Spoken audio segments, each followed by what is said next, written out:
Sana all. Oh, ay! Sorry, pero nasa Korea naman ako kaya siguro okay lang akong kumain ng ganun ano. Pero kung nasa Pilipinas tayo, hindi magandang tingnan.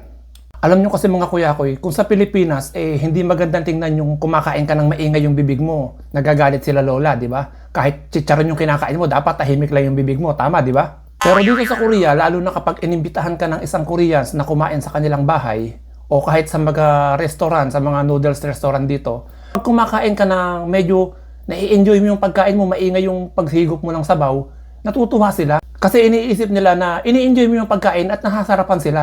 Isa pang nakaugalian dito sa Korea, kapag kumakain ka, tapos ngumunguya ka, wag mong tatakpan ng dalawang kamay yung bibig mo, yung parang ganito ba?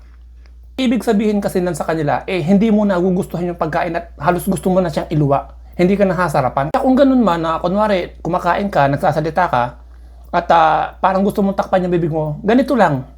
Ganun lang. Isang kamay lang, wag dalawang kamay kasi mong gagawin na humigop ka naman ng sabaw o ng noodles o ng ramyun na yung boses mo o yung paghigop mo madadala na yung katabi mo. Para namang baka magalit sa'yo, di ba? Kaya pag humigop ka, rinig dun sa kapitbahay o dun sa kabilang kwarto, parang iba na yun Mayroon ka na namang natutunan sa kwento ko, no? Kaya don't forget to like, share at i-follow mo ako para lagi kang updated sa akin.